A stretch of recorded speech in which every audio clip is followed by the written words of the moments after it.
और हम सब जितना कर सकते थे कर रहे हैं। हमने लगभग 2000 स्कूलों की मरम्मत के लिए पैसा दिया है।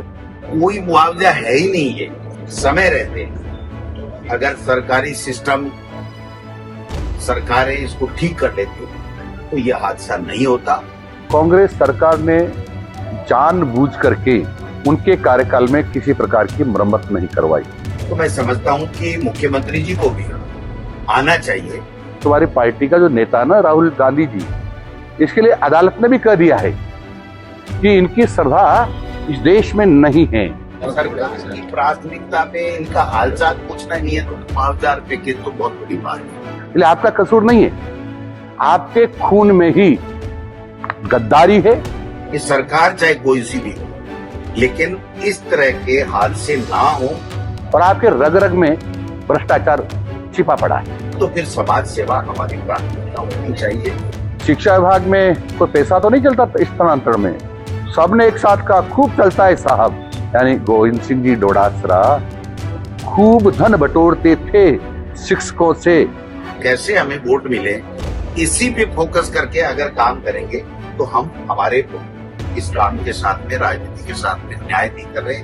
वो दिन दूर नहीं है जब महेश जी जोशी की तरह ये भी चार दीवारी में बंद हो जाएंगे। डोटासरा जी इस बात को लगातार कर रहे हैं, इसमें सरकार की लापरवाही है। वो टाइम पर सुध ले लेते तो ये हादसा नहीं होता। वैसे गोविंद सिंह जी डोडासरा मेरे मित्र हैं, उनसे मैं ये भी कहना चाहता हूं कि यदि कांग्रेस सरकार उस समय सभी भवनों को अच्छी तरह देख लेती तो ये अवसर नहीं आता। भारतीय जनता पार्टी की सरकार आए हुए लगभग 1.5 वर्ष के लगभग हुआ है, और हम सब जितना कर सकते थे कर रहे हैं। हमने लगभग 2000 स्कूलों की मरम्मत के लिए पैसा दिया है, निर्माण के लिए भी दिया है। कांग्रेस सरकार ने जानबूझ करके उनके कार्यकाल में किसी प्रकार की मरम्मत नहीं करवाई, न ही स्कूलों को देखा। केवल उनको तो एक धंधा था नोट बटोरना। आपको ध्यान होगा कि जब तत्कालीन मुख्यमंत्री श्रीमान अशोक जी गहलोत साहब एक सम्मानित शिक्षकों के साथ बैठे थे, डोडासरा जी भी उसमें थे, उन्होंने कहा कि शिक्षा विभाग में कोई पैसा तो नहीं चलता स्थानांतरण में, सबने एक साथ कहा खूब चलता है साहब। यानी गोविंद सिंह जी डोडासरा खूब धन बटोरते थे शिक्षकों से। ये मुख्यमंत्री, उस समय के मुख्यमंत्री के सामने शिक्षकों ने स्वीकार किया है।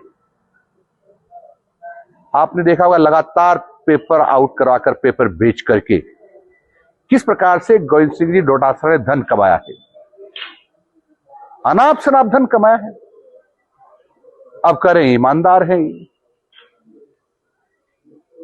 और कितने घोटाले किए हैं वो सब सामने आएंगे। वो दिन दूर नहीं है जब महेश जी जोशी की तरह ये भी चार दीवारी में बंद हो जाएंगे। और इसलिए मैं कहना चाहता हूं कि कांग्रेस तो अपने आप में एक समस्या है ही, क्योंकि इनको स्वदेशी लोगों ने नहीं बनाया, कांग्रेस को विदेशियों ने बनाया है। इसलिए विदेशियों की बात हमेशा करते रहते।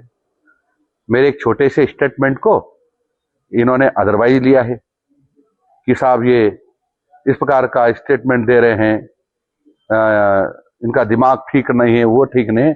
डोडासरा जी, मेरा तो दिमाग ठीक है, लेकिन तुम्हारा दिमाग ठीक नहीं है, क्योंकि तुम्हारी श्रद्धा इस देश में नहीं है। क्योंकि तुम्हारी पार्टी की और तुम्हारी पार्टी का जो नेता ना राहुल गांधी जी, इसके लिए अदालत ने भी कह दिया है कि इनकी श्रद्धा इस देश में नहीं है।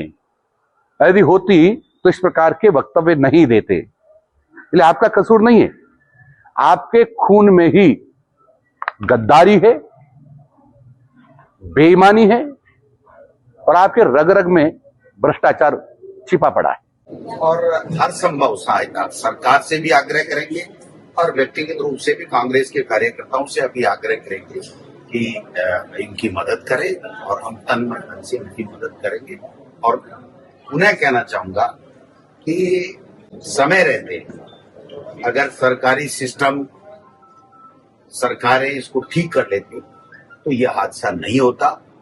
इसलिए इससे हमें सबक लेने की आवश्यकता है कि भविष्य में इस तरह के कोई हादसे इन विद्यालयों में, ये मंदिर हैं हमारे, इन्हीं से कल का भारत निकलेगा, इन्हीं से हमारा आने वाला भविष्य है। तो मैं समझता हूं कि मुख्यमंत्री जी को भी आना चाहिए।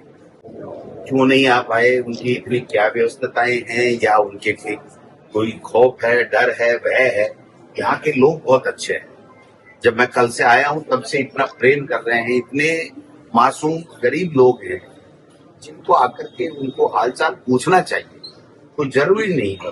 शुरू में 2-3 दिन तक माहौल ऐसा था कि उस समय अगर हम लोग आते तो ये लगता कि ये राजनीति करने के लिए आए हैं। फिर बरसात अतिवृष्टि हो गई तो मुझे लगा कि मैं जाकर के आऊं एक जिम्मेदार पार्टी के मुखिया के नाते, और हम सब लोग हमारे जितने भी जनप्रतिनिधि आज आए हैं।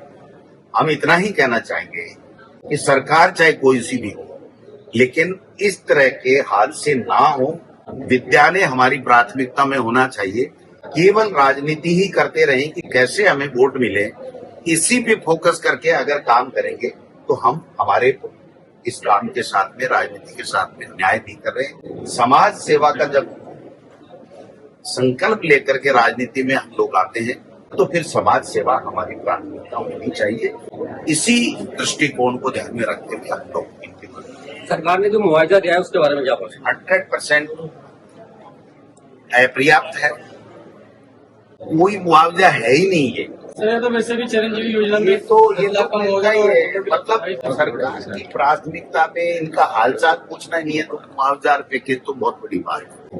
दूसरा ये कि जितने भी एमएलए हैं कांग्रेस के, उनकी तरफ से कोई जर्जर स्कूलों के लिए कोई फंड दिया जा रहा है? देखिए सर, मैंने पहले ही कह दिया था कि हमारे सभी विधायकों ने जिला कलेक्टर को चिट्ठी लिखी है और कोई भी जर्जर है और उनके एमएलए लेड में जितना संभव हो सकता है गाइडलाइन से उतनी वो मदद करें।